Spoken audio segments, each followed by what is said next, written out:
Tu restes une blague, ricana mon père, Michel. Lors de la cérémonie de remise des diplômes à la Sorbonne, je fis tinter les clés de mon nouvel appartement et répondis calmement, riez tant que vous le pouvez. Leurs sourires s'éteignirent aussitôt. Puis, le secret éclata. La voix de mon père résonna comme un coup de tonnerre dans tout l'amphithéâtre. Des ricanements s'élevèrent de ma famille, se mêlant en un chœur acide d'humiliation. Ma mère, Claire, fidèle à elle-même, restait figée, les yeux baissés sur le programme posé sur ses genoux, refusant de croiser mon regard.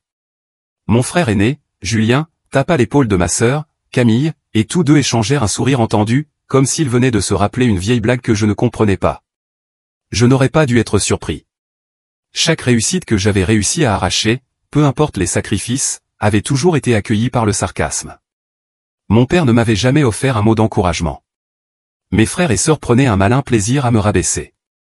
Ma mère, elle, ne faisait rien pour l'arrêter. Alors pourquoi avais-je cru que ce soir serait différent? Ce diplôme représentait ma victoire. Mon accomplissement personnel, obtenu uniquement grâce à ma persévérance. Aucun prêt de leur part, aucun mot bienveillant. Rien que moi, seul, me battant contre l'épuisement, poussé par cette volonté farouche de prouver surtout à moi-même que je valais quelque chose. Et pourtant, les voilà, tournant tout cela en dérision comme s'il s'agissait d'une mauvaise blague. Des regards curieux se tournèrent vers moi. Des chuchotements s'élevèrent parmi les invités. Certains semblaient mal à l'aise, d'autres incertains. Personne n'intervint. Je ne répondis pas. Je souris simplement, glissai la main dans ma veste et sortis les clés que je gardais pour ce moment. Je les levai lentement, les laissant briller sous la lumière. Et là, pour la première fois, le silence. Ma famille se figea. Le temps semblait suspendu. Au loin, on entendait encore les cris de joie des autres diplômés, célébrant avec leurs proches. Mais autour de moi, rien. Mon père observait les clés, son sourire se dissolvant lentement en une expression indéchiffrable. Julien se pencha légèrement, une ombre d'inquiétude traversant son visage. Camille, elle, allait de mon visage aux clés, comme si elle tentait de comprendre une énigme. « C'est quoi, ça ?» marmonna enfin mon père, plus bas, mais toujours avec ce ton méprisant. Je fis tourner doucement les clés entre mes doigts et répondis, « Oh, ça ? Ce sont les clés de mon nouvel appartement. » Camille émit un petit rire gêné, son réflexe quand elle ne savait pas quoi dire. « Bien sûr. Tu n'arrives même pas à payer ton loyer. » Je me tournai vers elle, le visage serein. « Ce n'est pas un loyer. C'est un appartement. Entièrement à moi. Pas de colocataire. Pas de bail. Aucun autre nom que le mien. » Je laissai mes mots flotter entre nous. Étonnant, non? Qu'un bon à rien comme moi ait pu faire ça. Personne ne répondit. Le visage de Julien se durcit. Mon père croisa les bras, comme pour bloquer mes mots. Ma mère cligna des yeux, comme si elle n'avait pas bien entendu. Pour une fois, aucun d'eux n'avait de réponse. Je savourais le silence. Puis, comme si de rien n'était, je remis les clés dans ma poche et me levai. Félicitations, jeune homme, déclara mon professeur, Monsieur Lefebvre, en me tendant mon diplôme. Sa poignée de main était ferme, sincère, si différente de l'indifférence à laquelle j'étais habitué. Je me retournai une dernière fois vers ma famille, le diplôme dans une main, les clés dans l'autre. Alors? Toujours aussi drôle? Personne ne rit. Mais ils ignoraient que ce n'était que le début. Ce silence, c'était mon triomphe. Depuis toujours, j'avais été le raté de la famille. Le fardeau. Le déçu. Et maintenant, je tenais dans mes mains de preuves concrètes, un diplôme et un bien immobilier. Et pas une seule remarque blessante en retour. Je voulais que cette vérité les transperce comme leurs mots m'avaient transpercé pendant toutes ces années. Je remis les clés dans ma poche et me dirigeai vers la sortie. Pour moi, l'affaire était close. Ou du moins, c'est ce que je croyais. Attends. La voix de ma mère brisa le silence. Faible. Tremblante. Tu as acheté un appartement? Je m'arrêtai, un sourcil levé. La même femme qui ne me regardait que quand cela l'arrangeait, semblait soudain intéressée? Je me retournai. Oui. Je l'ai acheté. Mon père émit un ricanement sec, mais nerveux. Et comment t'as fait ça? T'as jamais eu de vrais revenus. Voilà. Il n'était pas impressionné. Il était menacé. J'eus presque envie de rire. Il avait passé toute ma vie à me répéter que j'étais destiné à l'échec. Que je n'étais pas assez fort. Que sans eux, je n'irais nulle part. Et pourtant, me voilà, plus solide que jamais. Je m'approchai un peu, baissant la voix pour que seuls les Rousseau entendent. De la même façon que j'ai obtenu mon diplôme. Sans une once de votre aide. Je plantai mon regard dans celui de mon père. Tandis que vous espériez me voir m'écrouler, je construisais mon avenir. Je laissai planer un instant. Puis j'ajoutai, en ne devenant pas comme vous. Il inspira bruyamment et pendant un court instant, je crus qu'il allait se lever pour me frapper. Ça avait toujours été sa méthode, quand il perdait le contrôle, il passait à la violence, à la menace. Mais cette fois, il n'avait plus rien à quoi s'accrocher. Je fis demi-tour et marchai vers la sortie. Si je partais maintenant, ma victoire serait totale. Mais Julien murmura juste assez fort pour que je l'entende, ça doit être un taudis dans un coin paumé. Il ricana. Aucune chance que ce soit quelque chose de sérieux. Je m'arrêtai.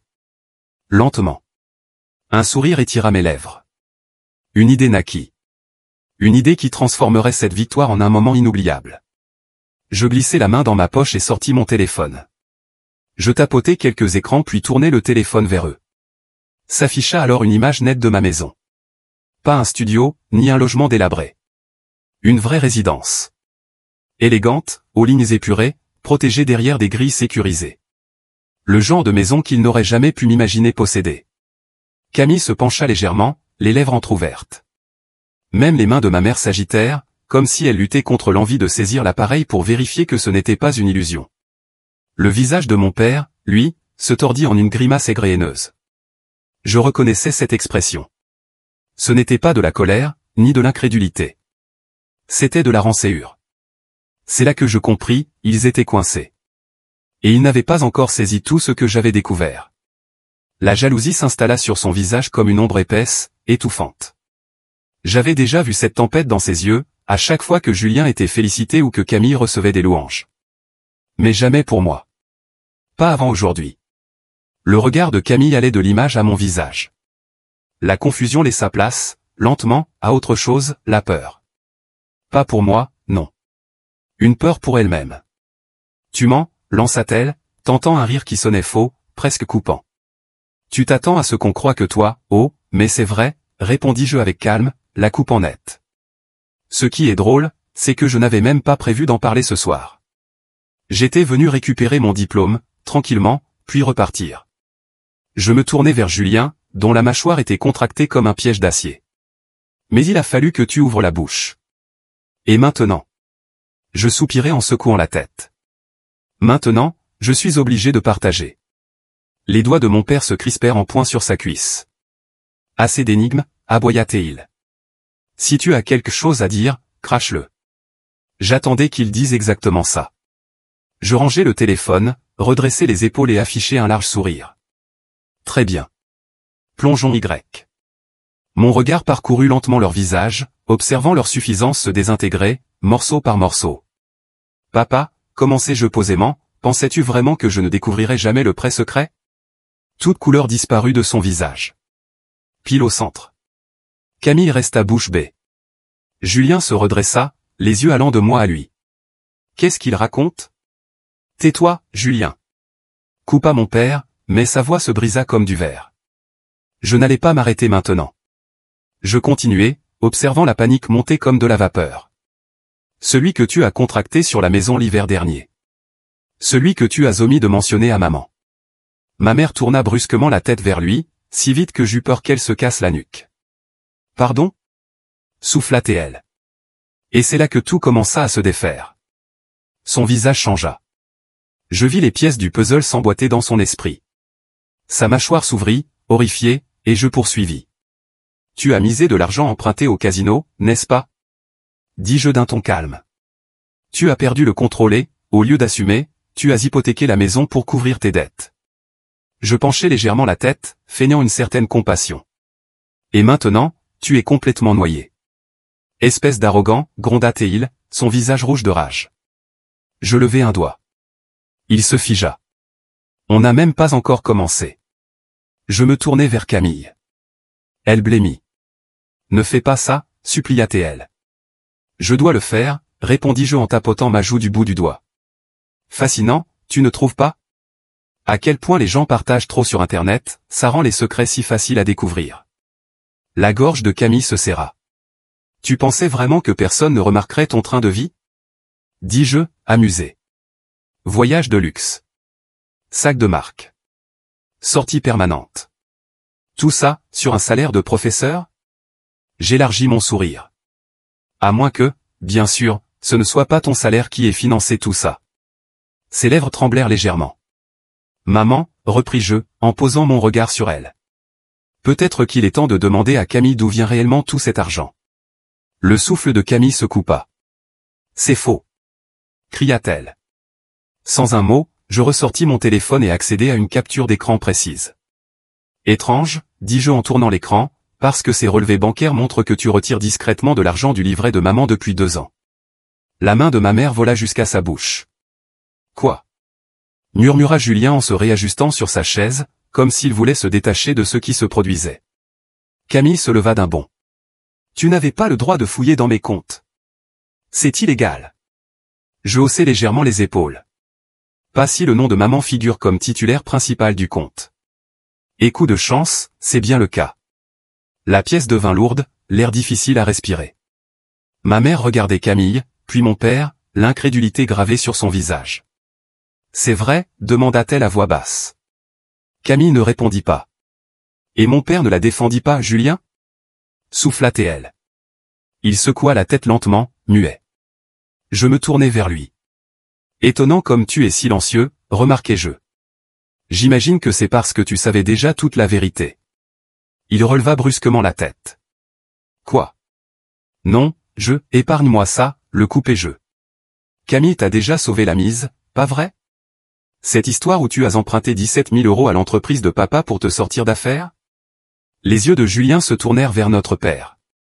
La panique se répandit sur son visage. Quoi? Gronda notre père, sa voix soudain dure et menaçante. Et pour la toute première fois de ma vie, je n'étais pas la cible dans ce théâtre familial. Cette fois, le chaos était le leur. Julien ouvrait et fermait la bouche, tel un poisson hors de l'eau. Toute son arrogance s'était évaporée. Papa, c'est pas ce que tu crois, je voulais pas, mais... Notre père s'était déjà tourné vers lui, la colère désormais redirigée. Tu as pris dans MES compte? Julien bafouilla. C'était pas un vol, juste un prêt temporaire. Je ricanai doucement. Et tu l'as remboursé, ce prêt? Le silence répondit à sa place. Camille, encore sous le choc de son propre scandale, se tourna vers moi, la voix pleine de venin. Pourquoi tu fais ça? Demanda-t-elle. J'inclinai légèrement la tête. Parce que pendant des années, vous m'avez fait passer pour le bouffon de la famille. Chaque fois que je réussissais quelque chose, vous trouviez toujours un moyen de l'écraser. J'expirai lentement, savourant pleinement cet instant. Alors maintenant, je rends l'appareil.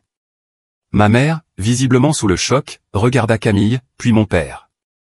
Tu as pris mon argent? Demanda-t-elle, la voix brisée. La voix de Camille trembla. Maman, j'avais besoin d'aide, non. Ma mère secoua la tête, lentement.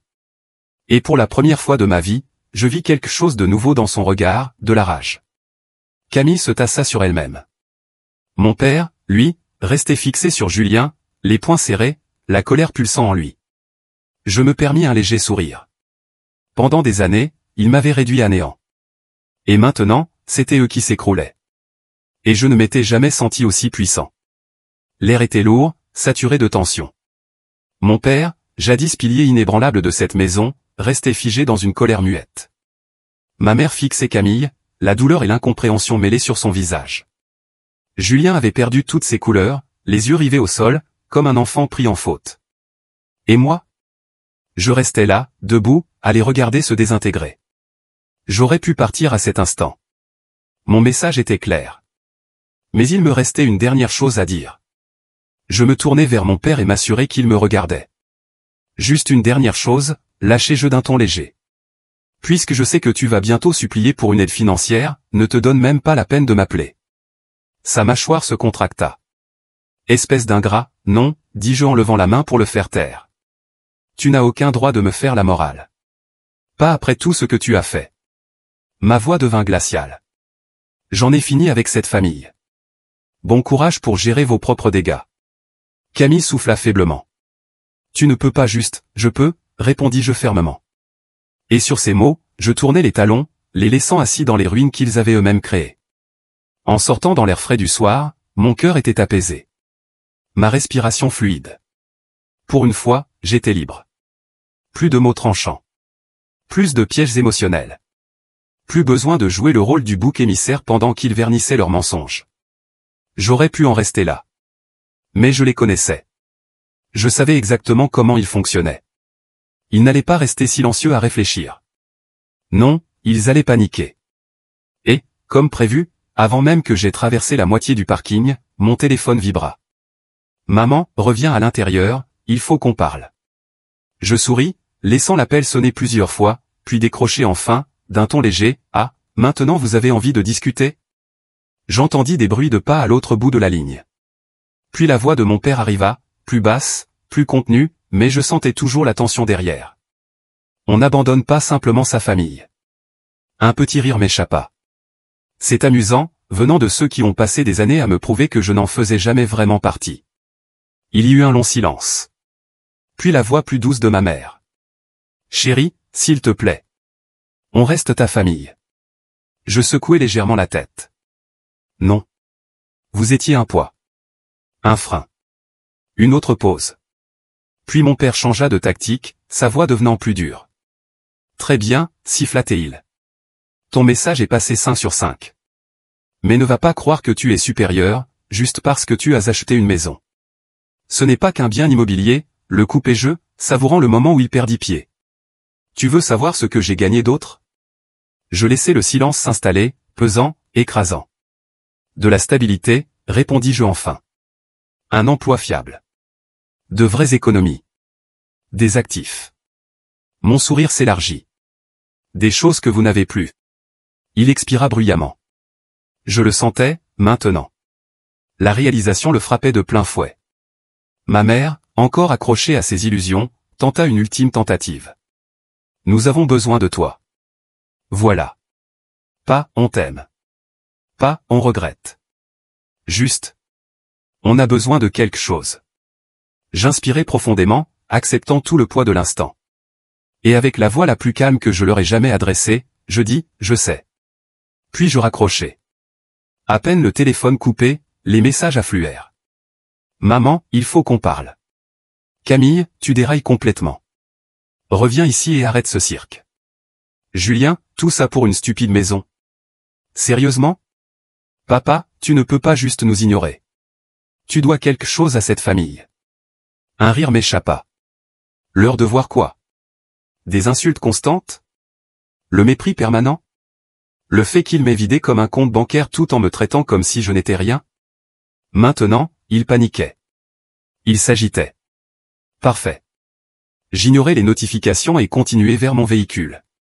Mais avant que je n'atteigne la voiture, les portes du bâtiment s'ouvrirent brusquement derrière moi. Attends. Je me retournai et vis Camille accourir dans ma direction, ses talons claquant sur le béton. Julien la suivait, les poings enfoncés dans les poches de sa veste, le visage renfrogné.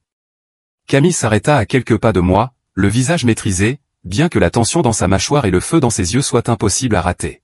« Écoute, dit-elle d'une voix plus calme. Je comprends que tu sois en colère, mais là. » Elle fit un geste entre nous. « C'est absurde. Tu es en train de tout jeter à la poubelle à cause d'une vieille rancune. » J'inclinai légèrement la tête. « Une rancune ?» Elle croisa les bras. « Et alors, si papa a dit quelques trucs. Où on rigolait parfois, c'est comme ça qu'on fonctionne, on se taquine, ce n'est pas personnel. » Je laissai échapper un long soupir, secouant doucement la tête. « Tu ne comprends toujours pas, hein ?» Camille voulut répondre, mais je la coupai. Ce n'était pas juste des plaisanteries, Camille. C'était des années. Des années à être traité comme si je ne valais rien. Des années à voir papa applaudir Julien pour le moindre effort, tout en me rabaissant. Des années à tout donner et ne rien recevoir. Je la fixai droit dans les yeux. Et maintenant, vous attendez de moi que je tourne la page? Parce que c'est gênant pour vous? Julien souffla, exaspéré.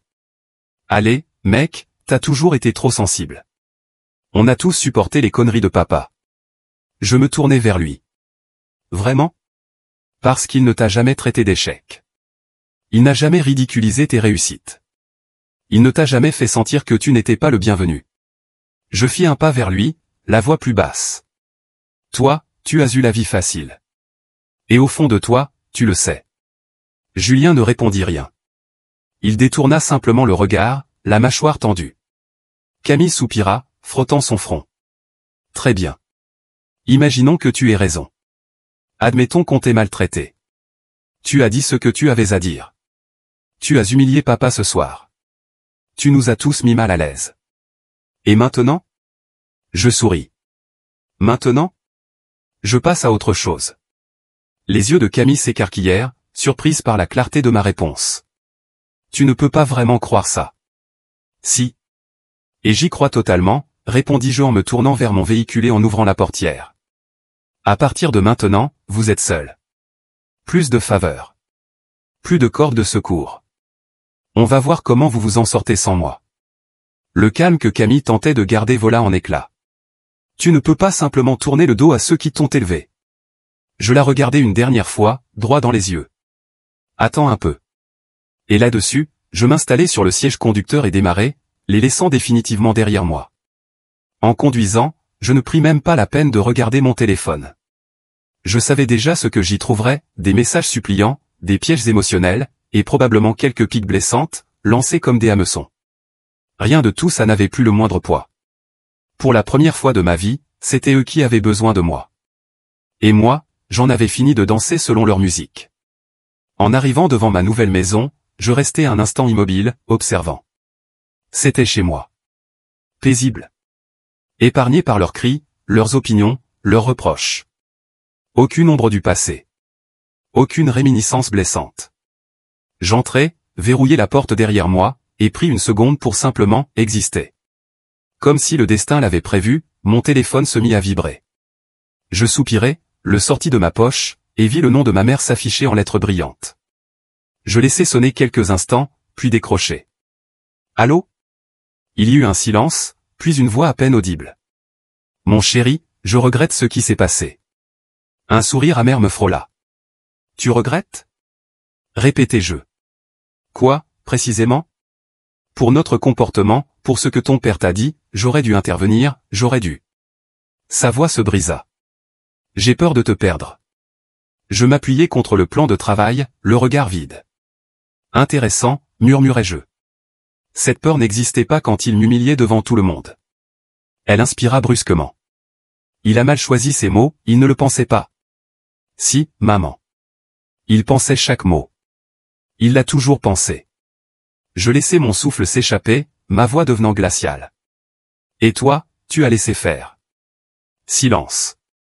Puis elle demanda, d'une voix tremblante, est-ce qu'on peut réparer ça? Je fermai les yeux. Le temps pouvait-il revenir en arrière? Pouvait-il effacer les cicatrices? Mon frère et ma sœur pouvaient-ils annuler les années de dégâts? Non. Certaines fractures sont irréversibles. J'inspirai profondément et prononçai des mots que je n'aurais jamais cru pouvoir dire un jour. Non, maman. C'est trop tard. J'entendis un bruit à l'autre bout du fil, un mélange de sanglots et de hoquets. Reviens, s'il te plaît. Parlons en face à face. C'est ici, chez moi, dis-je en balayant la pièce du regard. Et je crois qu'il est temps que tu l'acceptes. Avant qu'elle ne réponde, je tapotai l'écran et mis fin à l'appel. Je restai là, tenant encore le téléphone, sentant le poids de cette décision s'ancrer profondément en moi.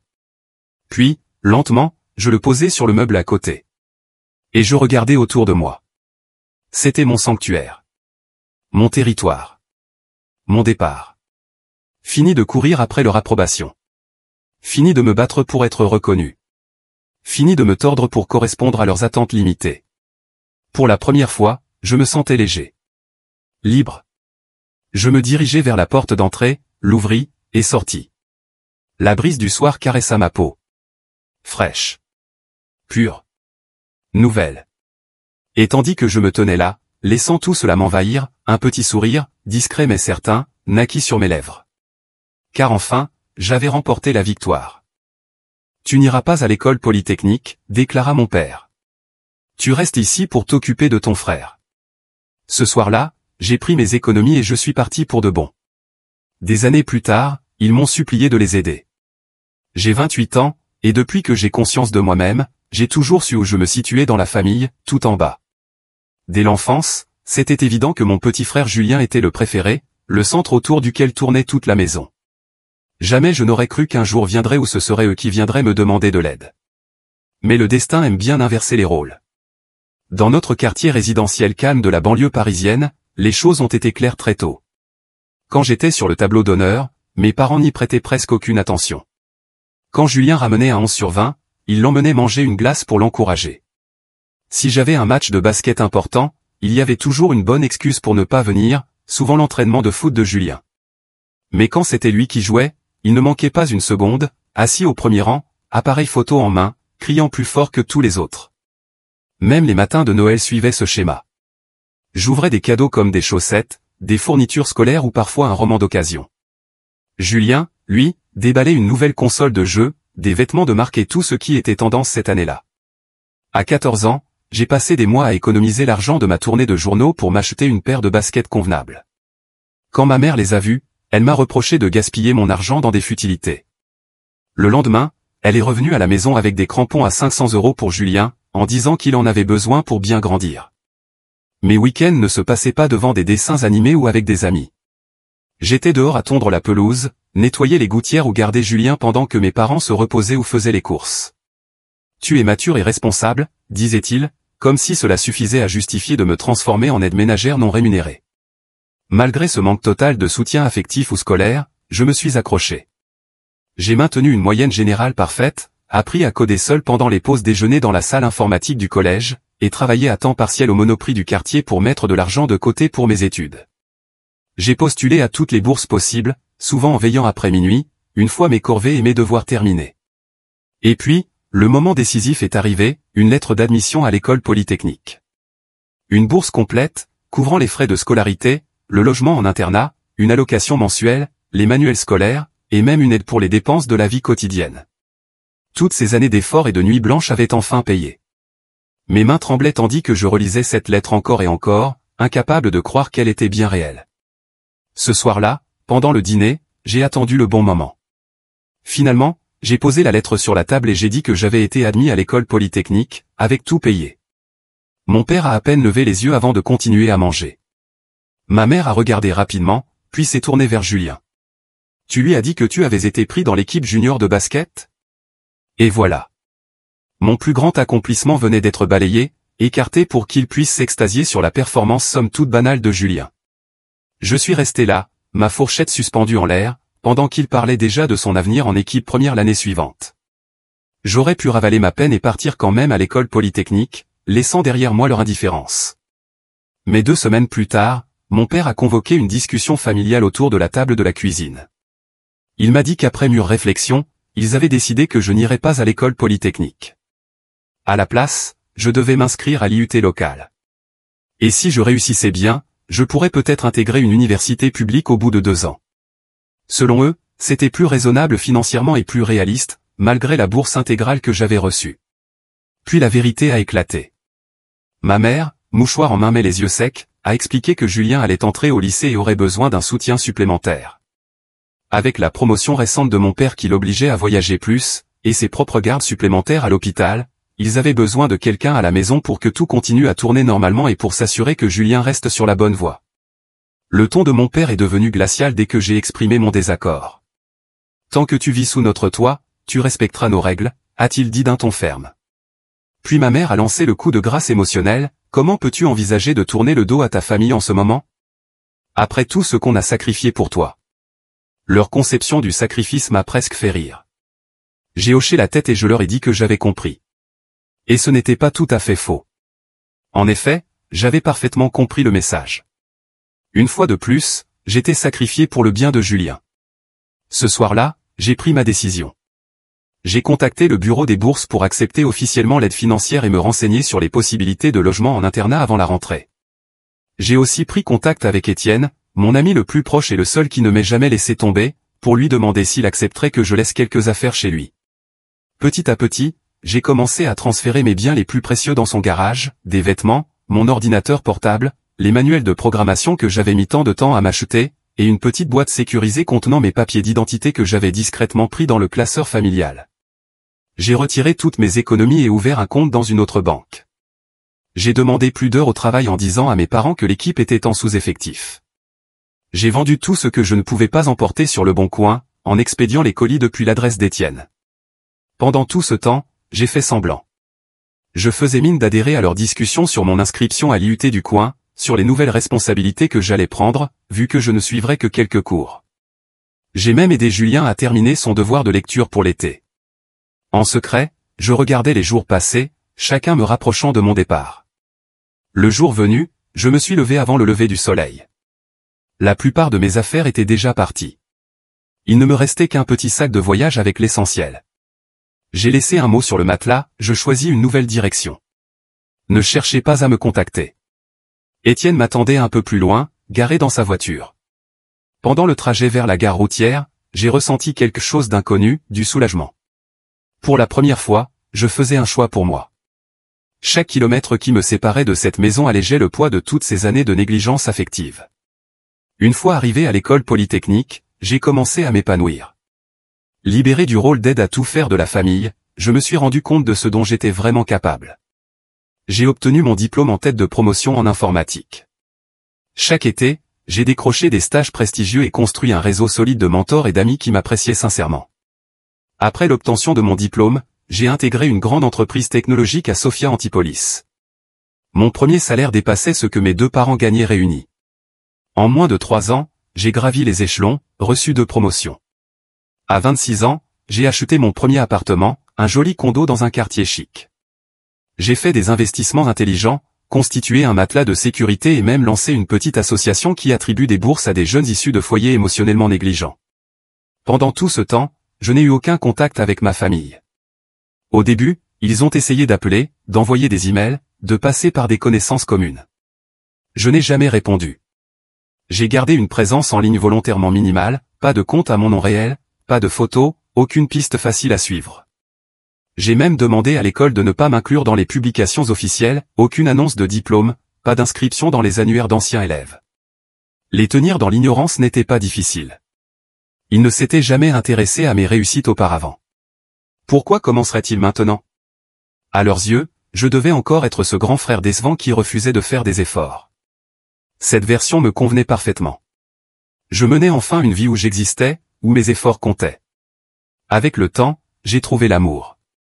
Denise, une brillante ingénieure avec sa propre histoire familiale compliquée, respectait instinctivement mes limites émotionnelles.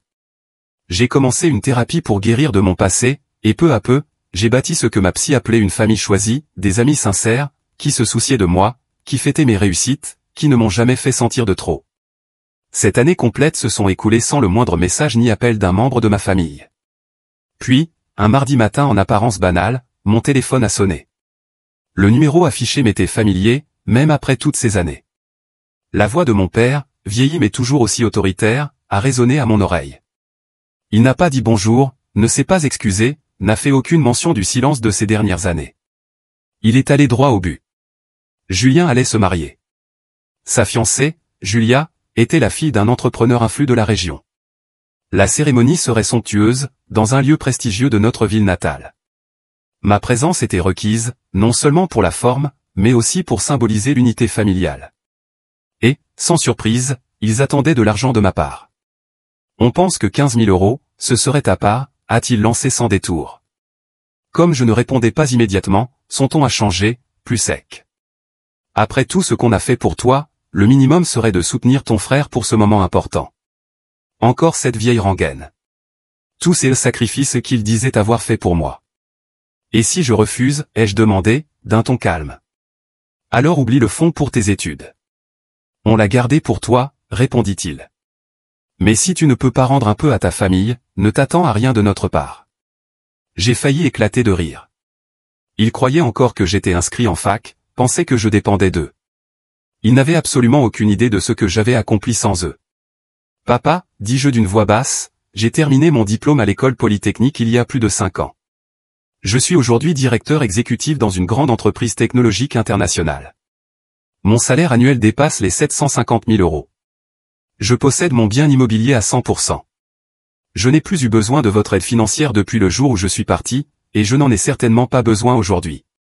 Le silence qui suivit fut intense. Pour une fois, mon père ne trouva rien à dire.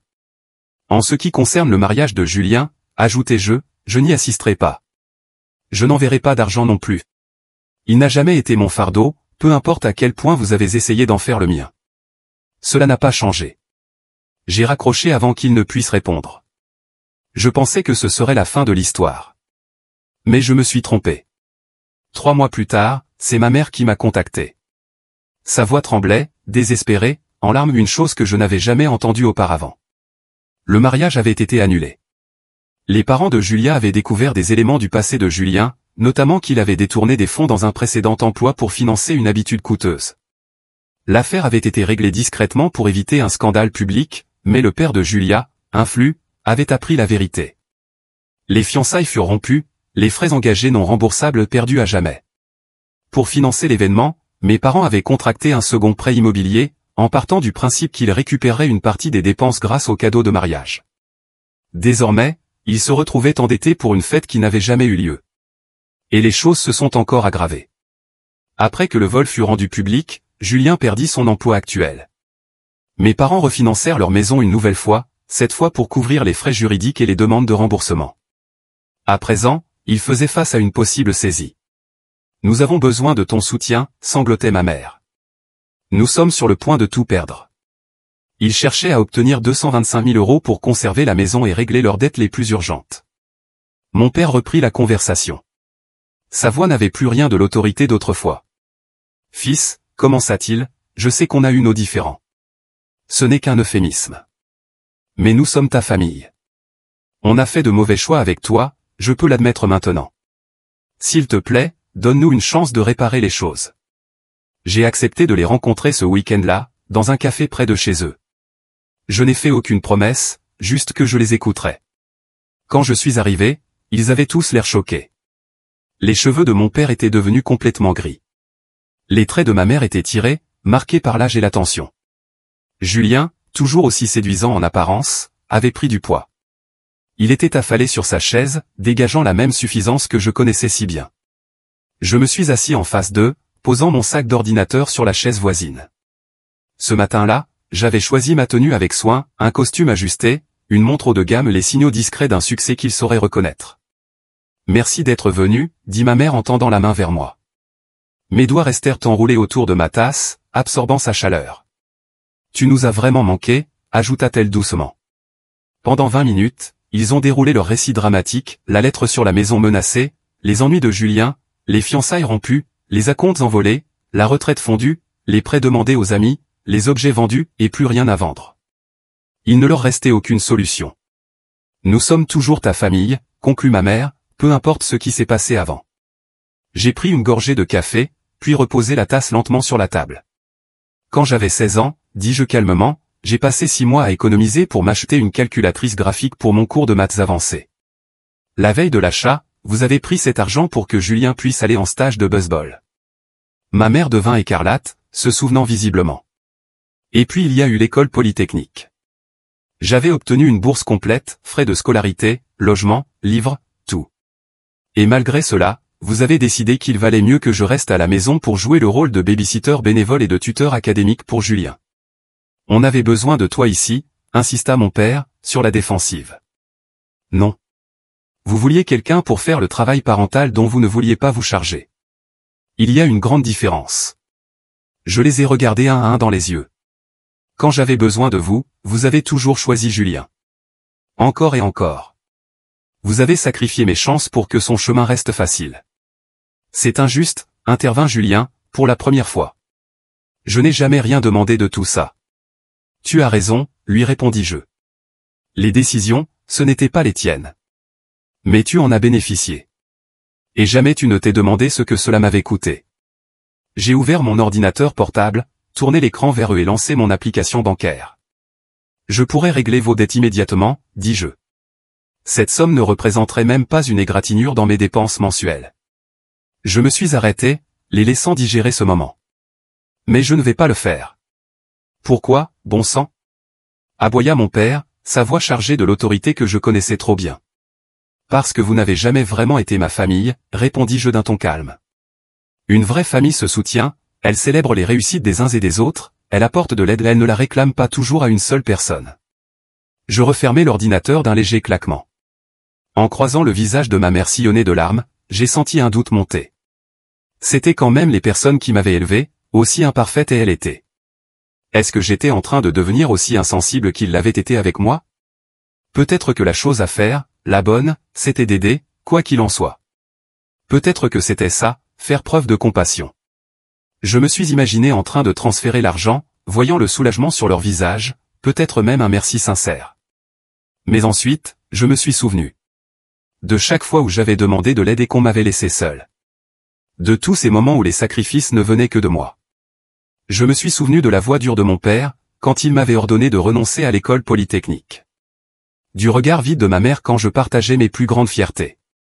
Et j'ai compris que si je les aidais maintenant, rien ne changerait. Ils prendraient ce dont ils ont besoin, puis me rejetteraient à nouveau, comme une solution de secours. Une banque. Mon doute s'est envolé. J'ai créé cette vie malgré vous, pas grâce à vous, dis-je. Et je ne vais pas dépenser ce que j'ai gagné pour aider des gens qui n'ont jamais cru que je valais quoi que ce soit. Le visage de mon père est devenu écarlate de colère. Les sanglots de ma mère redoublèrent. Julien me regardait comme si je venais de les trahir. Espèce de sale petit prétentieux, cracha mon père, sa voix montant suffisamment fort pour attirer les regards des tables voisines. Si j'entends encore une fois après tout ce qu'on a fait pour toi, le coupez-je, la voix basse et tranchante, je me lève et je pars dans la seconde. Alors dis-moi, papa, qu'est-ce que tu as réellement fait pour moi? Est-ce que tu as encouragé mes ambitions? Est-ce que tu as été fier de mes réussites? Est-ce que, une seule fois, tu as mis mes besoins avant ceux de Julien? Il resta muet. Je me levai, rassemblai mes affaires. Je ne me réjouis pas de votre situation, dis-je honnêtement. Je suis désolé que cela vous arrive. Mais ces problèmes financiers sont les conséquences de vos choix, tout comme mes réussites sont le fruit des miens. Je quittai le café sans me retourner. Alors que ma voiture s'éloignait, mon téléphone s'illumina. Appels et messages affluèrent, non seulement de mes parents et de Julien, mais aussi de membres éloignés de la famille, de connaissances d'enfance. Ils avaient manifestement été appelés à la rescousse, envoyés comme agents émotionnels chargés de me faire culpabiliser. Je les ai tous bloqués, sans exception. 2 mois plus tard, je reçus un message d'un ami d'enfance, quelqu'un que je connaissais depuis longtemps et qui vivait toujours dans notre ancienne ville. Il m'apprit que la maison où j'avais grandi avait été saisie par la banque. Julien y était retourné avant l'expulsion, et désormais, ils vivaient tous les 3 entassés dans un petit logement de location à la périphérie de la ville. Mon père travaillait de nuit comme agent de sécurité. Ma mère enchaînait des gardes exténuantes à l'hôpital. Julien, lui, était toujours sans emploi. 6 mois plus tard, une nouvelle mise à jour me parvint. Mes parents s'étaient séparés. Le poids de la faillite avait fini par briser leur mariage. Julien avait été arrêté à nouveau, cette fois pour avoir émis de faux chèques. Ma mère m'envoya un ultime email de détresse, cette fois à mon adresse professionnelle, me suppliant de l'aider, ne serait-ce que pour Julien. Je n'ai jamais répondu. Certains diront que je suis cruel. D'autres diront que, quoi qu'ils aient fait, ce sont toujours mes parents, toujours mon frère. Mais le lien du sang ne suffit pas à définir une famille. Une véritable famille repose sur le respect mutuel, sur un soutien donné sans condition, sur un amour offert librement, pas exigé comme une dette. Grâce à la thérapie, j'ai compris que poser des limites fermes n'est pas une vengeance, c'est une manière de se protéger. J'ai appris à distinguer l'empathie de l'obligation. Je peux éprouver de la peine pour ce qu'ils traversent, sans avoir besoin de les sauver. Ils sont arrivés à cette situation à cause de leur choix, tout comme moi, je suis arrivé à la mienne à travers les miens. Aujourd'hui, ma vie est entourée de personnes qui me valorisent réellement. Ma carrière est florissante.